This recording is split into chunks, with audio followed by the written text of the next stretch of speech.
We are live. We are live. We are live. And welcome to another watching the company on YouTube or whoever you are, wherever you are. Hope you're blessed to say first, we want to, like always, we want you to smash up the likes. Hit that like, smash the 5 button now. Start off with everybody, let people know we're live. Make sure you hit that notification bell. Hit it right now so that when we go live, any of them will be automatically make sure to smash up the lights, ladies and gentlemen.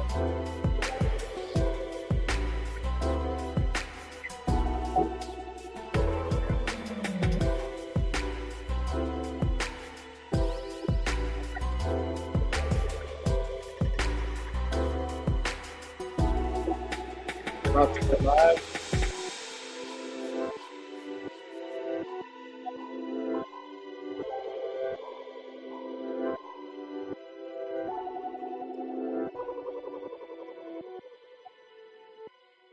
We're about to go live. We're going to get this thing started. So let's also take a little bit of a break.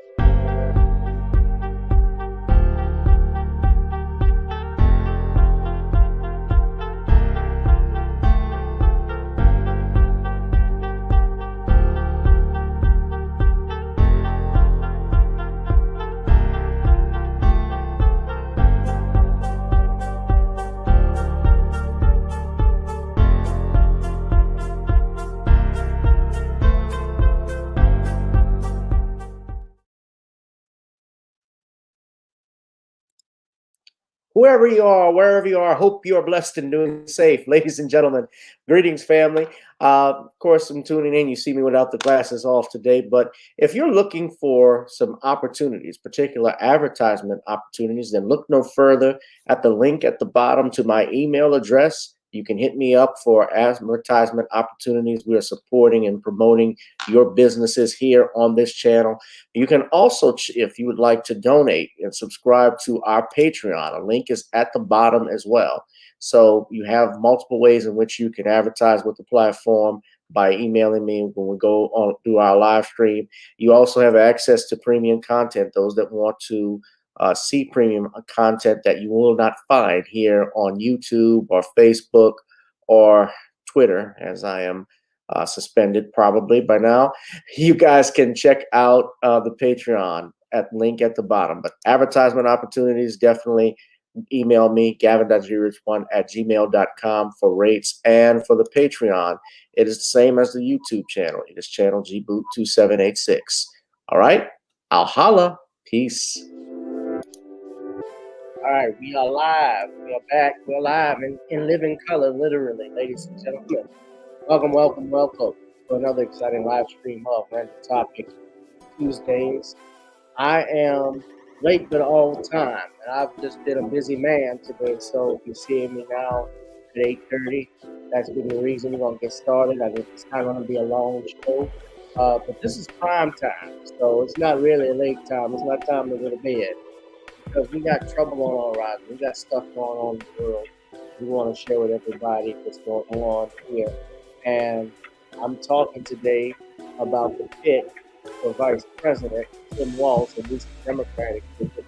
Vice President Kamala Harris has picked Minnesota Governor Tim Walz as her running mate for the 2024 presidential election. Along with that, because no other Democratic candidate submitted any type of paperwork to run for the presidency, Kamala Harris has clinched the Democratic nomination by default, essentially. Now, everybody knows that about 14 million people in the primary voted for Joe Biden. Yet, Biden decided just a few weeks ago to step down. I'm not going to say he decided. I think he was definitely forced by the Democratic hierarchy to step down. And by hierarchy, you know who I'm talking about, like President Obama. But they've selected Tim Walz, and we're going to go ahead and talk about it. So, I want to go ahead and play a little reaction, I guess, from Tim Walz. I haven't seen it, but here's part of his speech. I'll just play a little bit when he was picked as vice president. Now, I don't know what to make of the man. I'll go over it a little bit. We're not going to play the whole thing, but Vice President, the laughing hyena, introduces this jackass. Quoting Judge. Fair use. Thank you, Madam Vice President, for the trust you put in me, but maybe more so, thank you for bringing back the joy.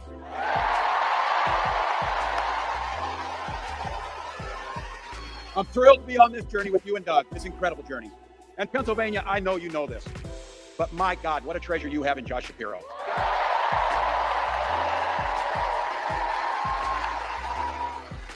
Holy hell, can this guy bring the fire?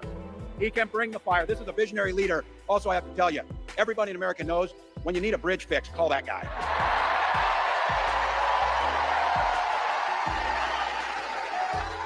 And I think sometimes we forget and you see people a little one-dimensional, but seeing a guy who cares so deeply about his family, a man with compassion, vision, and I have to tell you this, I know this from experience, there is no one you would rather go to a Springsteen concert in Jersey with than him, than that guy. Bruce. And I can't wait for all of you and America to get to know my incredible wife, Gwen, a 29-year public school educator.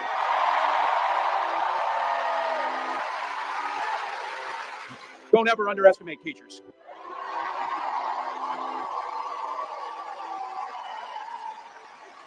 And our two beautiful kids, Hope and Gus. I couldn't be prouder to be on this ticket and to help Vice President Harris become what we all know is very, very good for us to think about. Next President of the United States of America.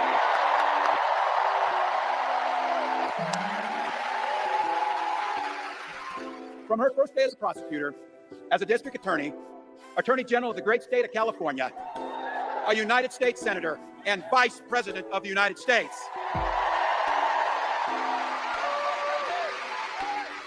Vice President Harris has fought on the side of the American people. She took on the predators, she took on the fraudsters, she took down the transnational gangs, she stood up against powerful corporate interests, and she never hesitated to reach across the aisle if it meant improving people's lives. Well, the one predator that Kamala Harris did not take down, though, was One West Financial Bank. That did the predatory loans and predatory mortgages that they seized homes from black and brown families. When she was the Attorney General out in California, we already know, I've talked about it. She didn't do a damn thing about that. Of course, we all know her record. I've talked about it as AG and so far, Tim Walz is just praising his future boss, if that is to be the case. And I can just tell you little things about that I know from Tim Walz. Apparently, he's a sergeant in the Army National Guard. Walz returned the rank, the enlisted rank, highest rank of a sergeant major. A command sergeant major, where he was in charge of the 1st Battalion, 125th Field and Artillery Regiment. Now, he's married to a Gwen Whipple with 2 children. He is known, according to this, he is going to be, I'm going to put a little bit more, but he's actually known to be very liberal on a lot of things.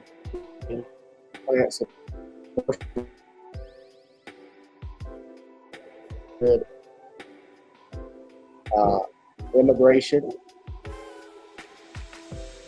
and by that, not the legal kind. And I'm going to show you some stuff on that. He supported the legalization of recreational cannabis as governor. He's also an educator. He's a former public school teacher for 20 years. So he was the type of principal that would actually full class fail or half the class fail. He let them take the test again. We'll go ahead and finish the video, but they're used to that. I'll finish playing some more of it. Someone says they're getting interference. Hold on. And I want all of you to hold this, and don't ever underestimate the power of this. She does it all with a sense of joy.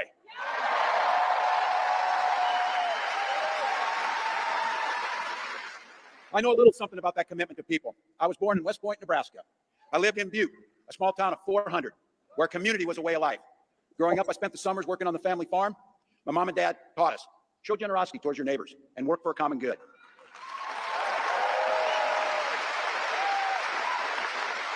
My dad served in the Army during the Korean War. With his encouragement, at 17, I joined the Army National Guard. For 24 years, I proudly wore the uniform of this nation. The National Guard gave me purpose. It gave me the strength of a shared commitment to something greater than ourselves. And just as it did for my dad and millions of others, the GI Bill gave me a shot at a college education.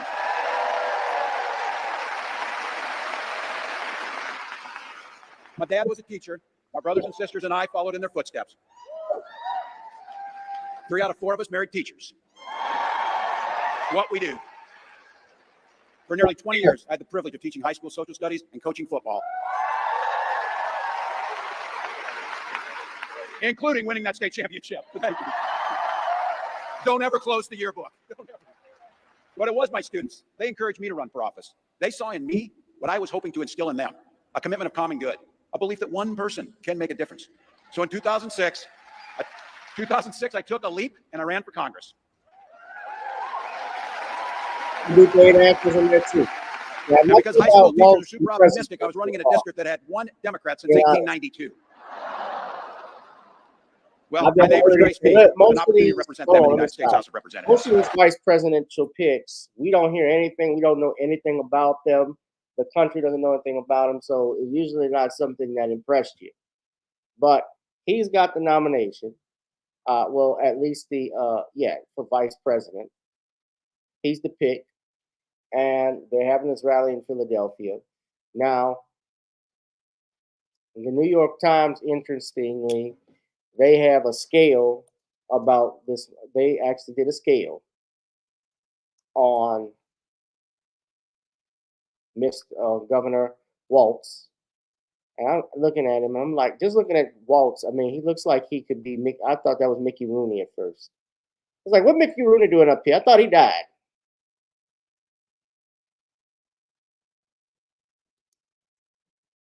Just picking a, somebody said he's Joe Biden from 20 years ago. Oh,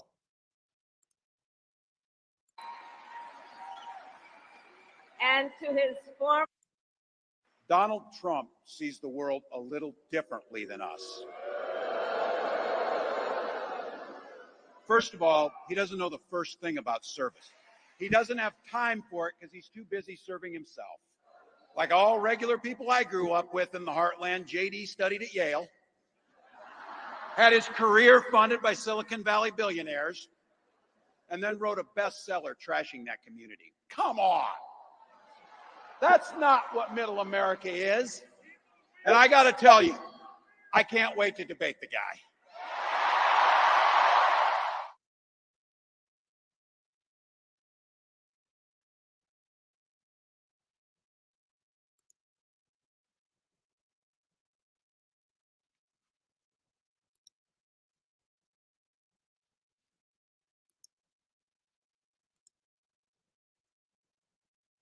someone wrote with Waltz's hat with Waltz, Harris passes on a chance to redefine herself. Yeah, that was by Nate Cohen, and yeah, this is the running thing. They actually had a poll on here how they were doing, and they had. I get emails all the time from the New York Times, and for some reason, I can't find it. But here's what, although it's probably in my email link.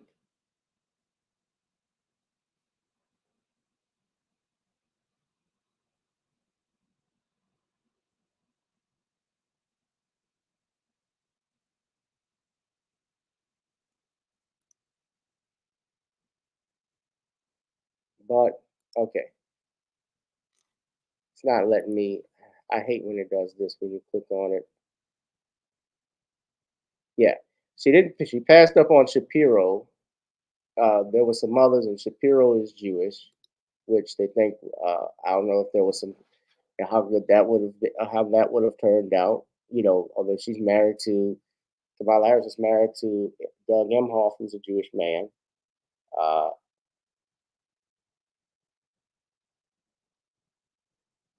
yeah, they're all talking about this.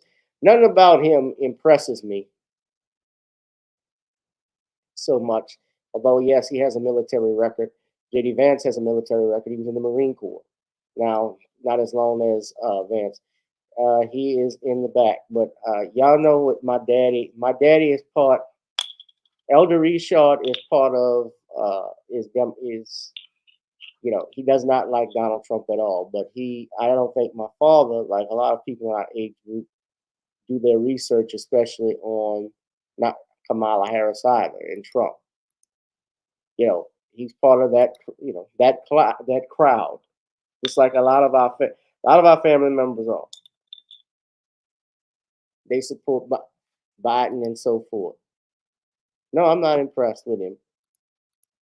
But I mean, this is who's going to be in charge of something. If Kamala Harris something happened to her, Waltz is the guy who's much older than her that's going to step in. Well, they're both the same age. He's 60, she's 60. Excuse me. I'm sorry. He just looks older.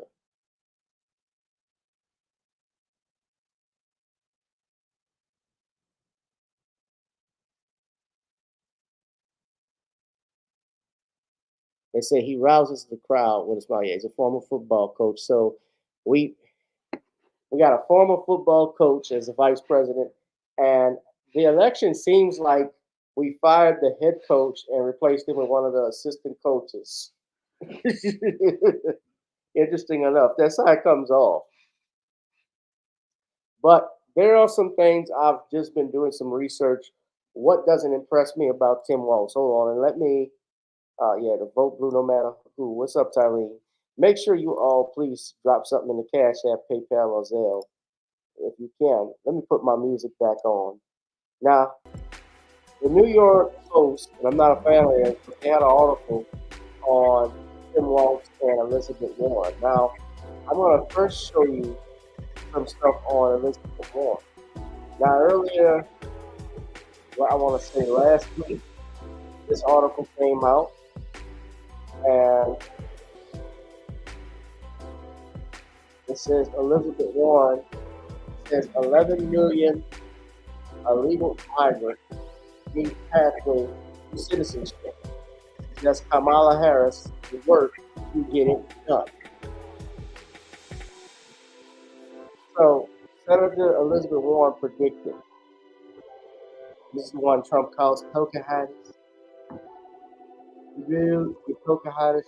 I don't know what she is today. Her and Kamala, I think they're both chameleons. They change colors on everything they touch. But I respect either one. Elizabeth Warren predicted that if Kamala Harris, Vice President Harris, gets the House, White House, she will fight for a pathway to citizenship for illegal immigrants. During an exchange about how voters have given Harris 59 and President Biden 4 marks for handling the order, Warren argued that the onus is on Congress to tackle it. Recognize, and I know, that Kamala Harris knows this. This is the problem that ultimately has to be solved by Congress, which they both would understand. He told CNN on State of the Union on Sunday, I believe we need to create a pathway to citizenship. All of this is part of what we need to do for our comprehensive immigration reform. Kamala Harris will work with Congress to get that done. She went on. There are at least 11 million illegal migrants currently living in the United States. Warren's statement is a stark contrast to former President Donald Trump's policies on migrants who crossed into the U.S. illegally. He has vowed to round up and deport them in mass.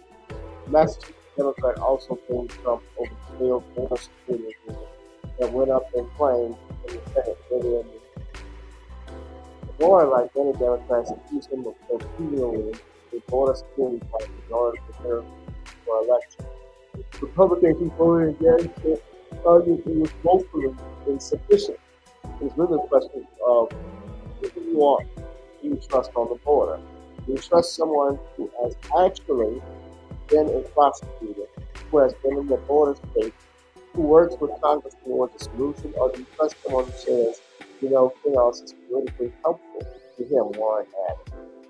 Republicans have argued that the opposite is true and that Trump had a stronger record on border security than Harris. They dubbed Harris the border czar and not to Harris's assignment to find and tackle the cause of migration to Central America. He was the border czar. That's true. That's absolutely true. And he didn't handle it correctly. Someone said, is there interference from my mic? The music is playing. I don't know what's going on with the mic. If anybody is having trouble hearing me, really stop the music. Make sure your sound is turned up. As far as I can see, Danielle's, nobody else has complained about me with the music, with the volume. And nothing seems to be wrong with my microphone. It's turned all the way up. Hold on. I'm looking at my interface. I'm looking at the mic. Testing 1 2. Testing 1 2. Test. Testing 1 2. It says it's working. Let me try this. Hold on. Testing 1 2. Testing. Yeah, well, the music is on. I keep the music on a little bit. I can turn it low. So, how's that?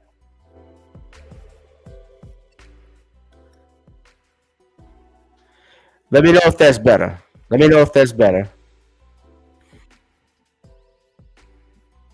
All right. Yeah. So that's what Elizabeth Warren has to say. So they're fast tracking these migrants into America to vote for them quickly. And if the problem with that, as you've already known, we've talked about this multiple times when I've had Sean James on.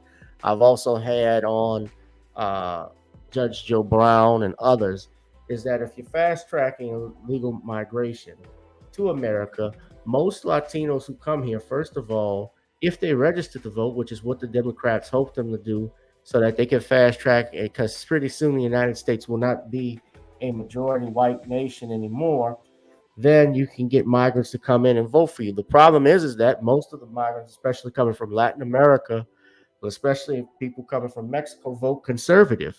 They vote Republican. So how is that going to help Black people? How does that help America? It doesn't. I remember Joe Biden, what he said when he had that conference, that Zoom call with those Black leaders, and he told them that you better get with the Native Americans, because with the Mexican Americans, with the Latinos, because pretty soon they're gonna outnumber you, and you're gonna have to ask for stuff from them. That's what he said. And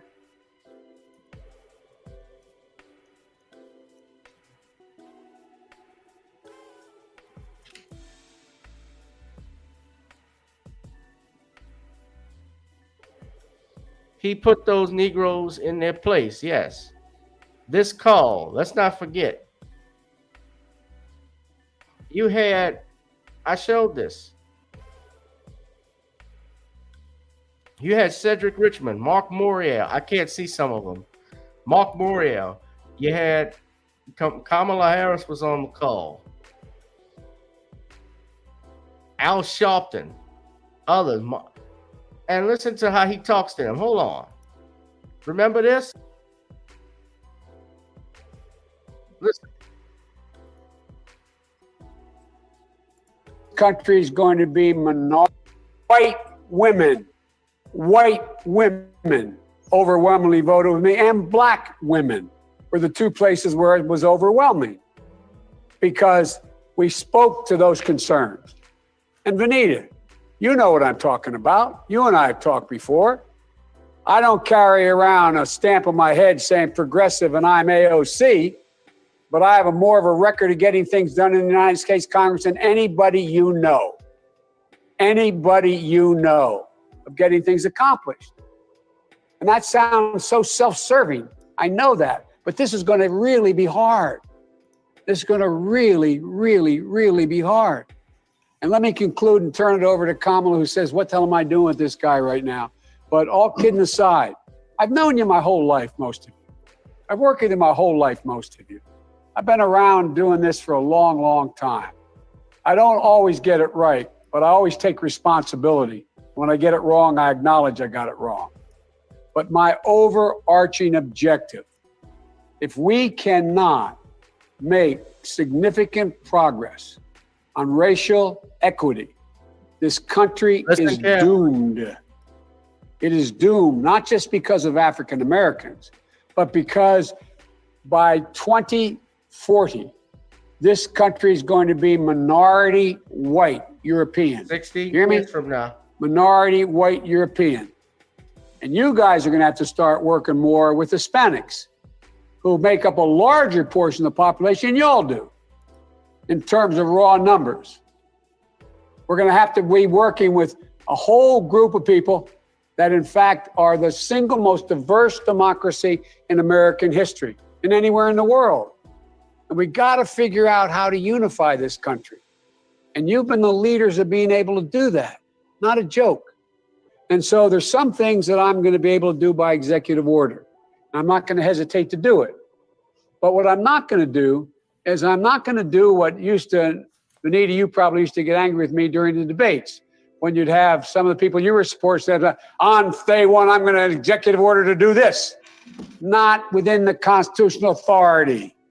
I am not going to violate the Constitution. executive authority that my progressive friends talk about is way beyond the bounds. And as one of you said, maybe you, Reverend now, whether it's far left or far right, there is a Constitution. It's our only hope. Our only hope. Let me stop it right there. He said he couldn't do anything. Yeah, what happened to Joe Biden? That 4 years makes a difference. He didn't have, but look, when he was the president, he's still a president. But as president of the United States, let's not forget, he passed a bill for Asians, the Asian Americans hate crime bill, the anti-Asian American hate crime bill that it was entitled. Now, yes, Congress signed it, but he went and pushed for that in 2021. Same thing with LGBTQ. They had when the Supreme Court overturned Roe v. Wade in 2022. He signed they pushed up a bill in Congress to make sure gay marriage didn't get overturned. You can do all of these things for other groups, but when it comes to us, it's cause to pause.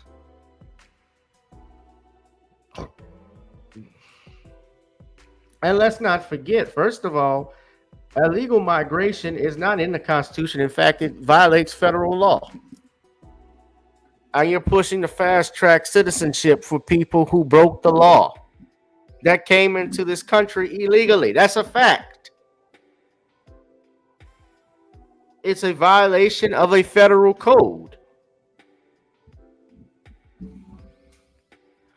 And he talked to them like this. Now, Lord, if it was Donald Trump that had talked to black folks like this, and I'm not a Trump fan, but let's be real honest. What do you think the reaction would have been on CNN, on MSNBC? Joy Reid coming out with 3 different hair colors. I gotta be fair.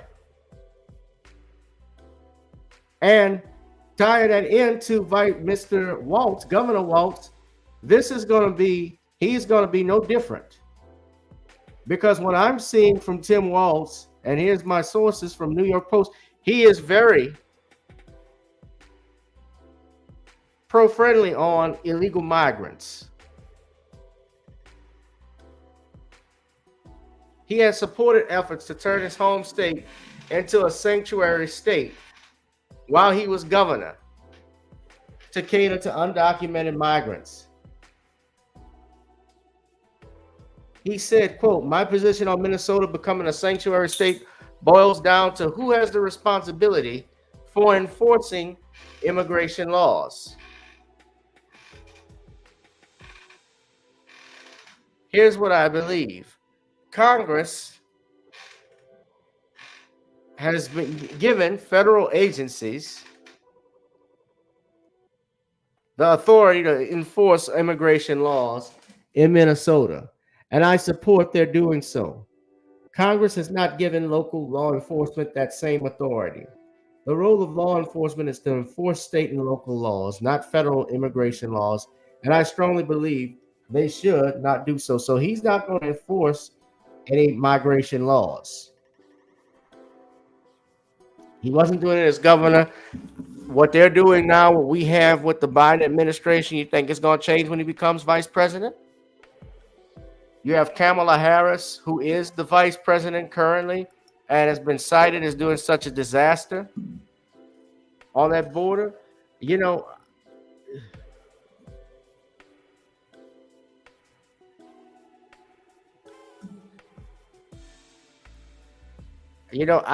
who I vote for, who you vote for is your business. But y'all vote for that.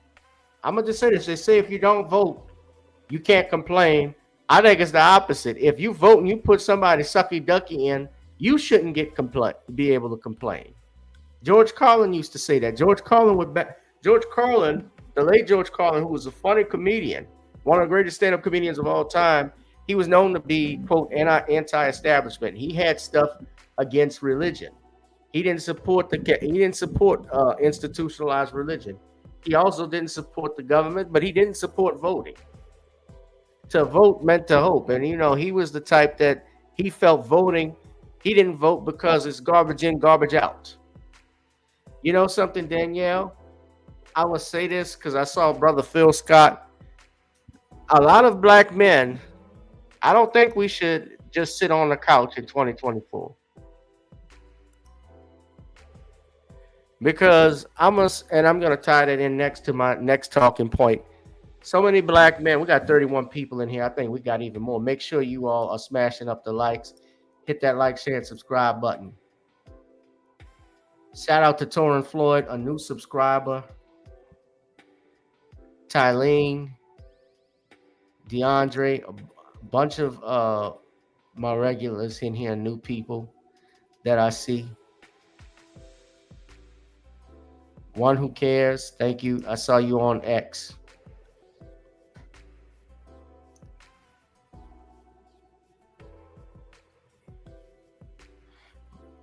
The couch actually doesn't sound bad, like talking about it, but I got to say this.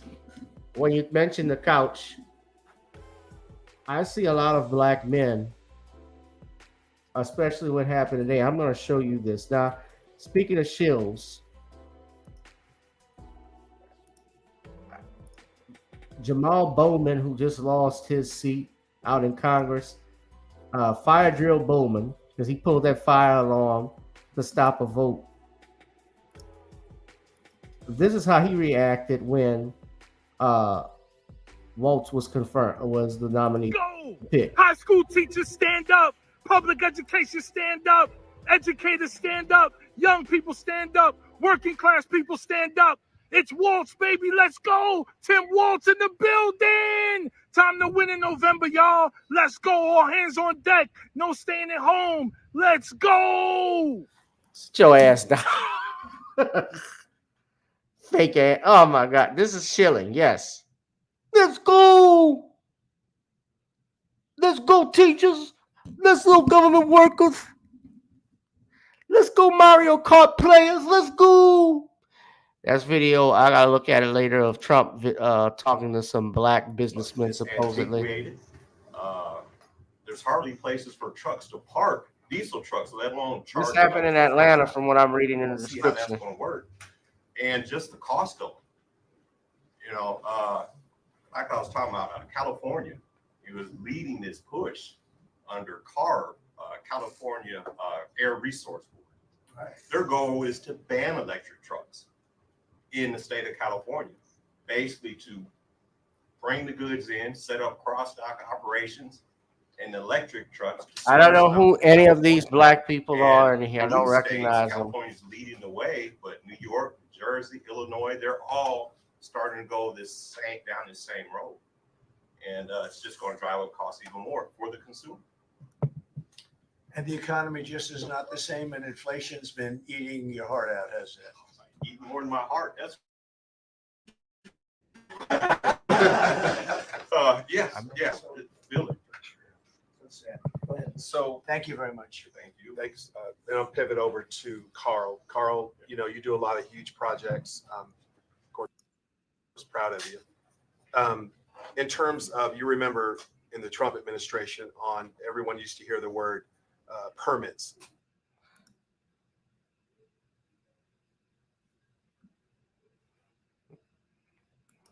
So this was a few days ago. I'm not going to play the whole thing, but what I'll do is I'm going to copy the link so everybody can go look at it. Right. Because I want to move on. I got to get to my next point right quick. Now, for those that think I haven't been... Someone said vote for RFK. I talked to Judge Joe Brown. And if it's a red line for you, you want to vote, support. Judge Joe was like, why would you want to? That's throwing your. Why would? And I said, I'm not. When I said that it was being reported that I wasn't being fair enough. Well, it wasn't reported by anybody, but someone said that I'm not being, I guess, balanced in my reporting. because I'm going harder on the Democrats than the Republicans, and I don't balance it out. And Judge Joe was like, well, why should you? Because they're the ones with the problem, referring to the Democratic Party. They're the ones that's not doing nothing for you. And if you're going to vote and be effective, well, you're going to do something with the Republicans, because at least they're going to stop this mass integration, and at least we can get some glorification and magnification in the United States again. No sissified little punk stuff can come back to us. Of course they do.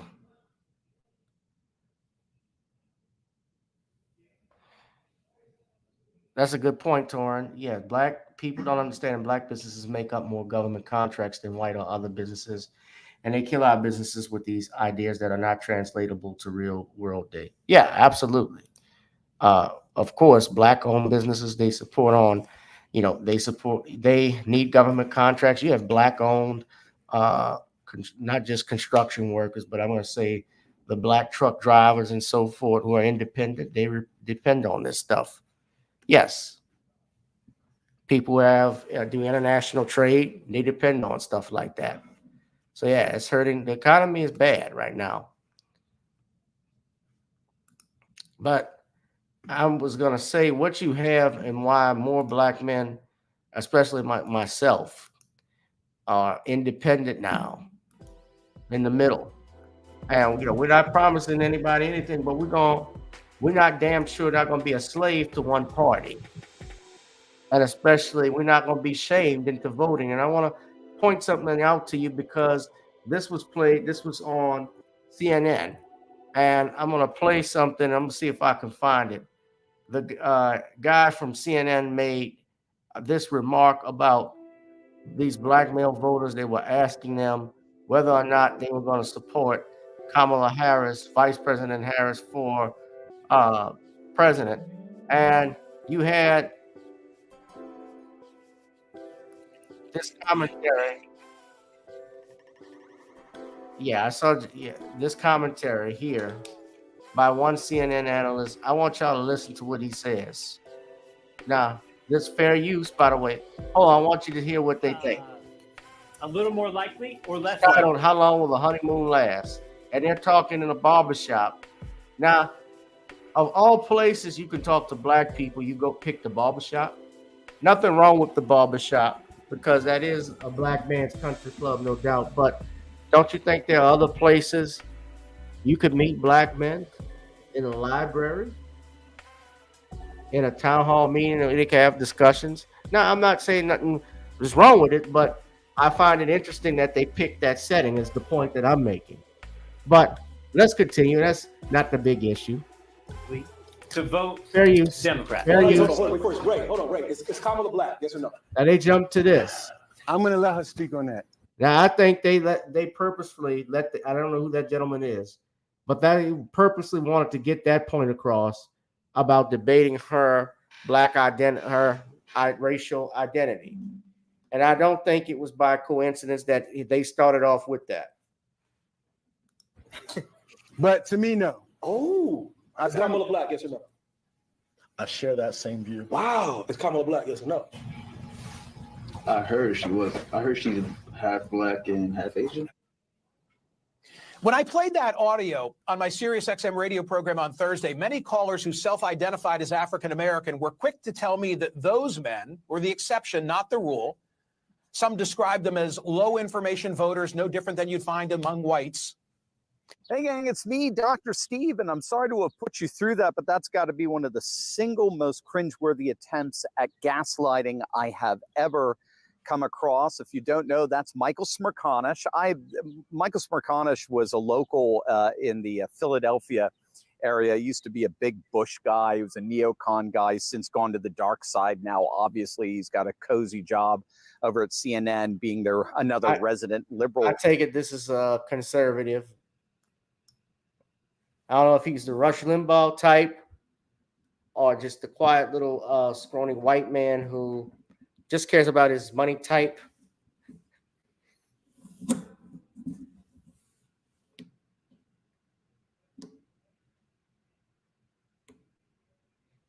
I don't know. Are you Glenn Beck? Are you Bill O'Reilly?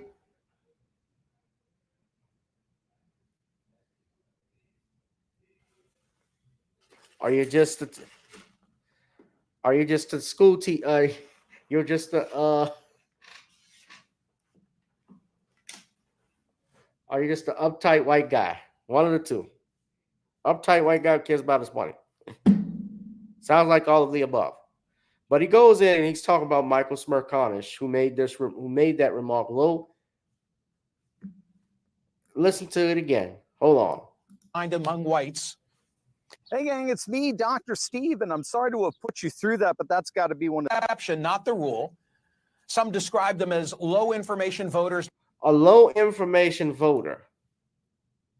Now, what the hell is that supposed to mean? No different than you'd find among whites. Hey, gang, it's me, Dr. Steve, and I'm sorry to have put you through that, but that's got to be one of the single most cringeworthy attempts at gaslighting I have ever come across. If you don't know, that's Michael Smerconish. Michael Smerconish was a local in the Philadelphia area. He used to be a big Bush guy. He was a neocon guy. He's since gone to the dark side now, obviously. Well, Michael Smerconish worked with Obama and with the Obama administration. He's actually an attorney with a big law firm, by the name of Klein and Spector, based out of Philadelphia. He serves as of counsel. CNN being another resident liberal there, leftist over there. But I mean, what you just saw there, that was just one of the most, I don't know what even to say. Right, they think you're stupid when you don't go along with the program. At gaslighting imaginable. He was, that was a Harrisburg, Pennsylvania barbershop, a black barbershop. And basically what Michael Smerconish just did there is he attempted to correct them. He attempted to assert his white privilege and correct the opinions of those wonderful fellows over at that barbershop. Gang, seriously, this is beyond cringe, and there's some amazing things that are being written about this online. I'm going to read some of them to you. This is Glenn Greenwald. Among the many hilarious parts of the CNN video is that after the black men explain their views on Kamala and race, the white man of authority calls them stupid and says that's not how the majority of black people think, which he knows because his black friends tell him so. Here's Roland Martin probably told him, those are some damn fools. Questioning VP Harris's racial identity. Michael, can you get me back on CNN? That's all, folks. Don't know he was doing that shit.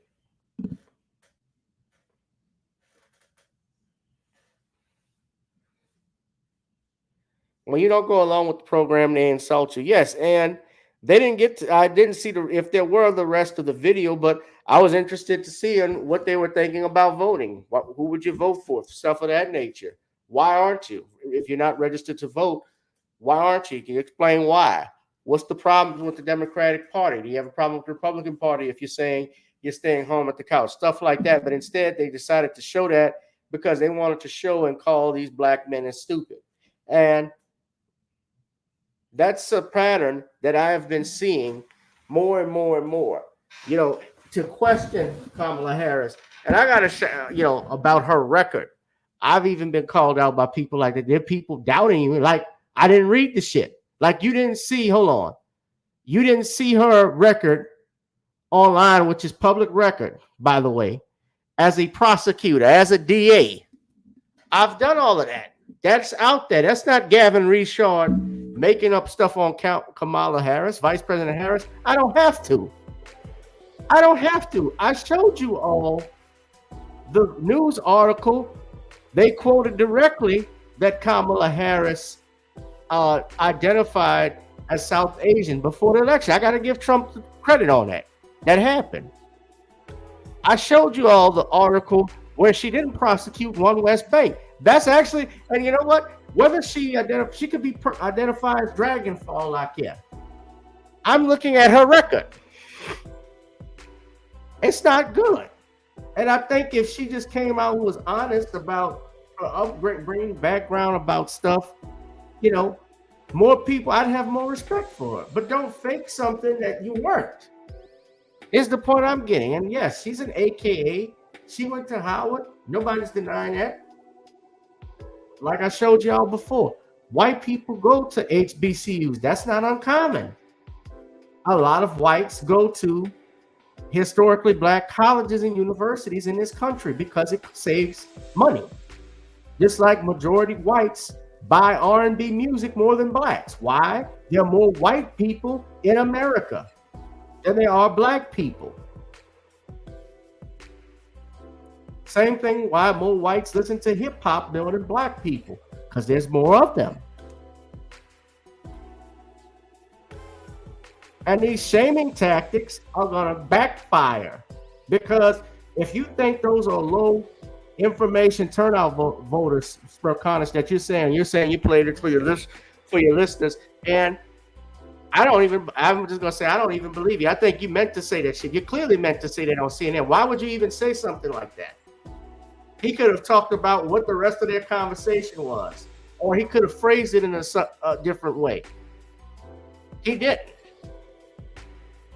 Yeah, Nina Simone's family had stuff to say about Kamala Harris. Her granddaughter said Kamala Harris is the reason why the family don't have the rights to her grandmother's estate. They don't talk about that.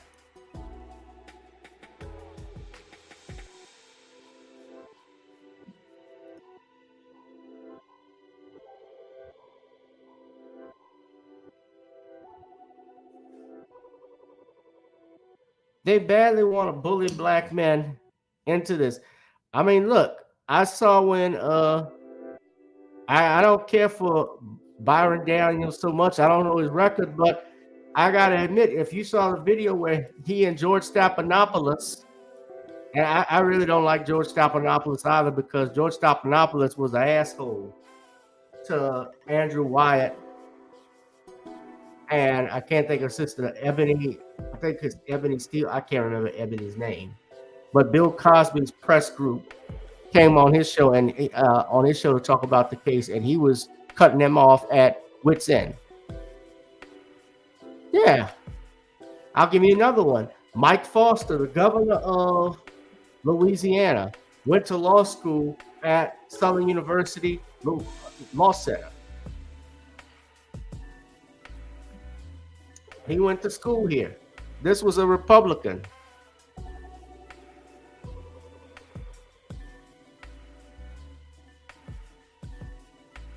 From Franklin, Louisiana.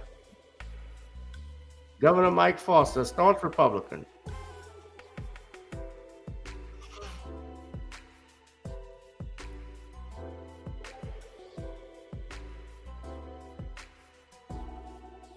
And look who endorsed Foster in 95. David Duke.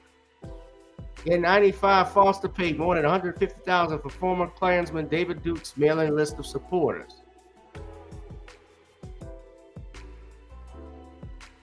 He supported David Duke and went to a historically black college and university for law school.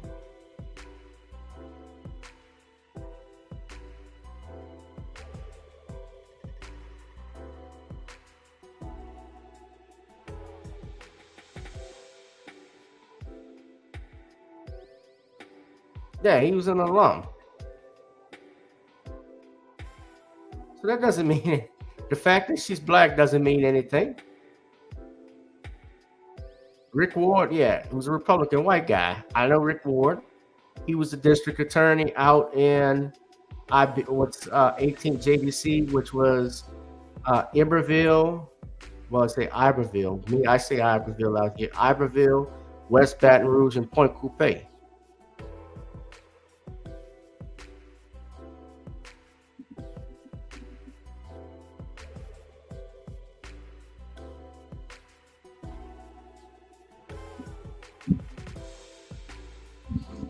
No, wait, Rick Ward III. I might be getting him mixed up with his pops. I remember there was a Rick Ward that was the DA of that area, Ricky Ward. Yeah, but he ran for Congress. Yeah, so there's been white. 45% of Southern University Law Center's school is white, are whites. That's not a shock.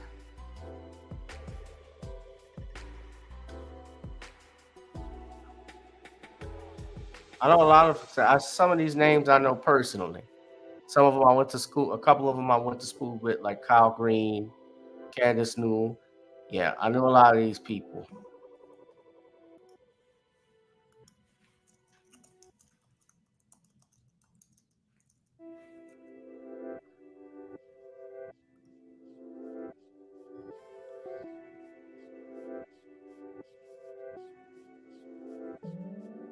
You know what? The Ricky Ward the third I'm thinking of, I think his father was Ricky Ward.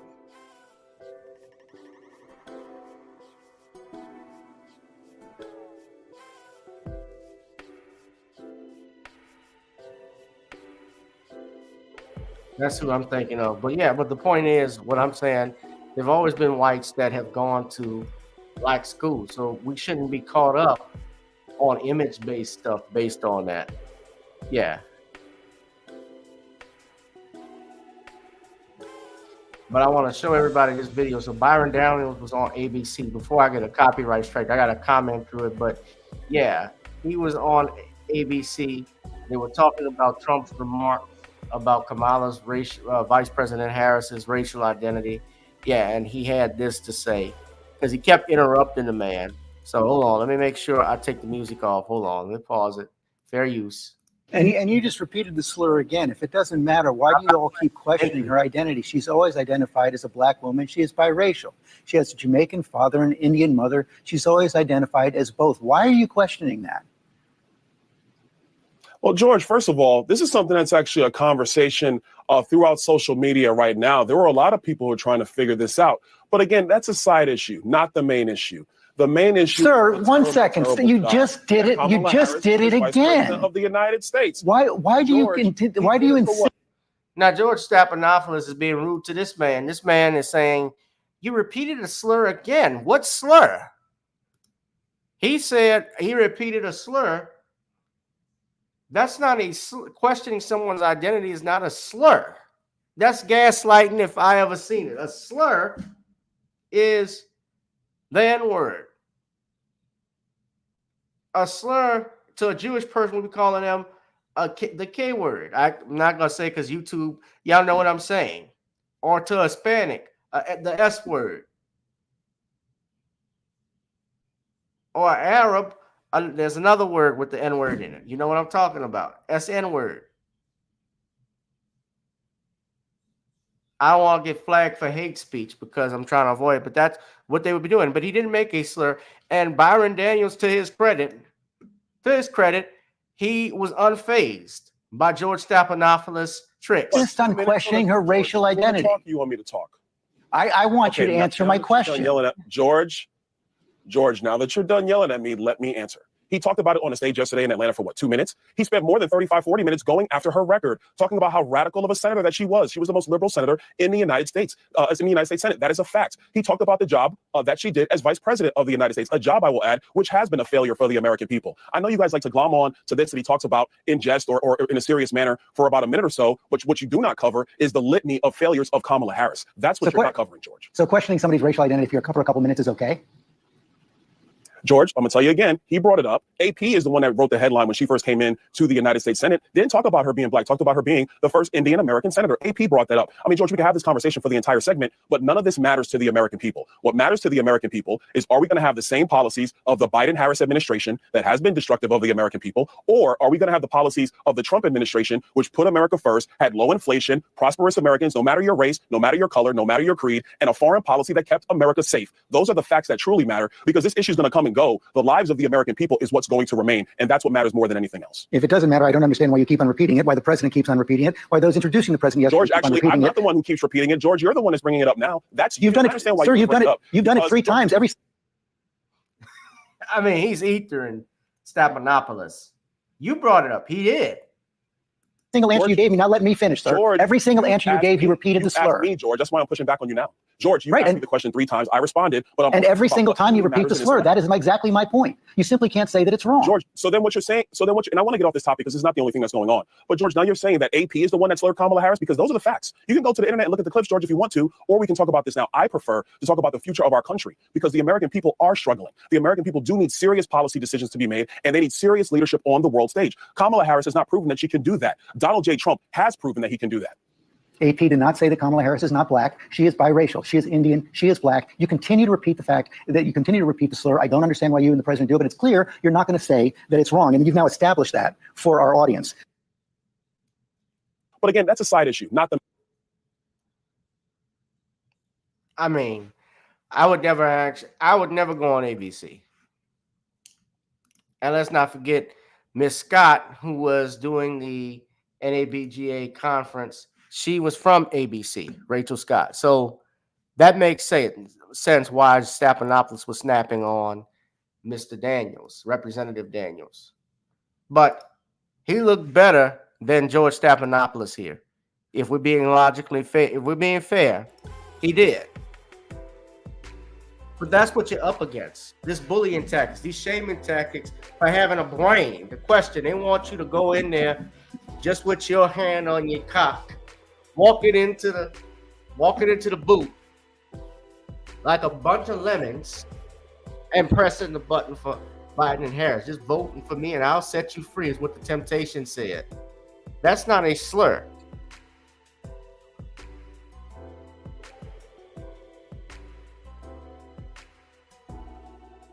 That's why, and people say, well, why? And for my friend who says, why I'm not being unfair, I'm not being balanced in my reporting. Y'all, that's why. Somebody who is somebody that's supposed to be unfair and balanced, go to ABC, CBS, ask George Stephanopoulos, ask Laura O'Donnell, ask Joy Reid why they're not fair, impartial in their reporting. I say that to anybody because this man answered the question and George Stephanopoulos was clearly gaslighting him. Let's be real. I'm being fair. He was gaslighting the man.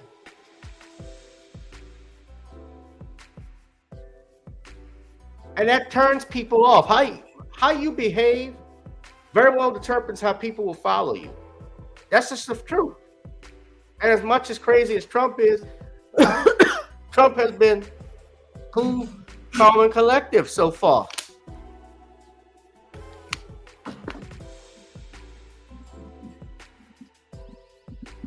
When he did the debate, he handled it like a boss. He just outsmoked Joe Biden. Biden was lost.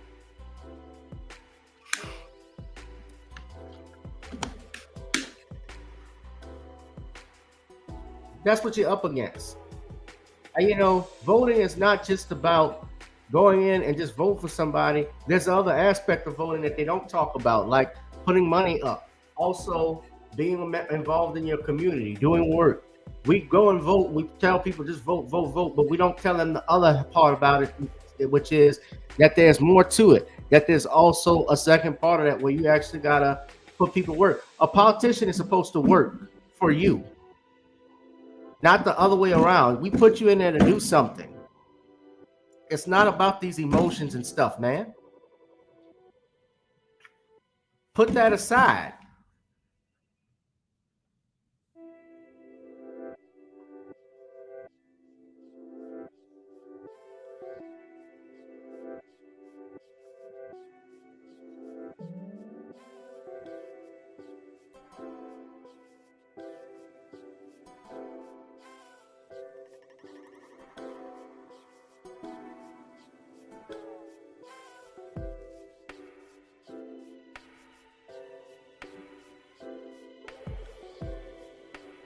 Look,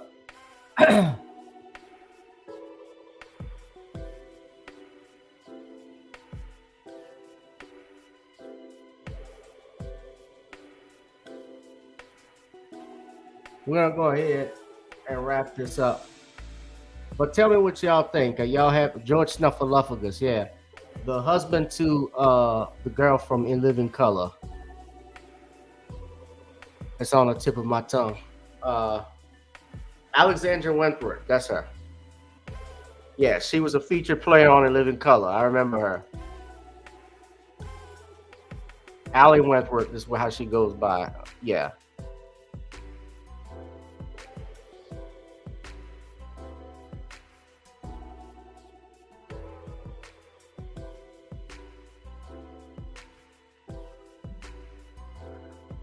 Yeah, she looked better in her younger days. That's her there.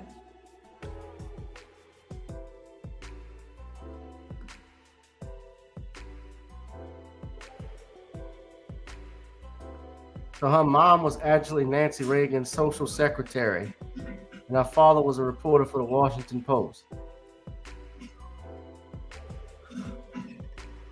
Her mom is still alive, apparently. Yeah.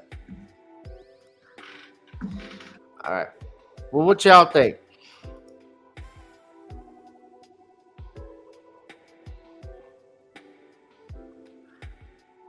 No, probably not. Guys, make sure if you love me for my time, pay me for my time, drop something in the Cash App, PayPal, or Zelle. As you know, channel's not monetized. We got 40 people in here. I know we probably got more that are coming in. We're gonna try and see what we're gonna have. We're gonna have something great in store for Thursday. See who can get on as a guest. But please make sure you like, share, and subscribe to the video, man. I didn't know if I was gonna come on. I was feeling that great. I had a very, very busy day, but we're gonna make it happen. All right. So look, y'all be one, be safe, and be blessed. This was a great broadcast. Yeah, what's up, DeAndre? I haven't seen you in a while, man. Shout out to PD that remains. Make sure, guys, you smash up the likes, smash up the likes. Hit that notification bell.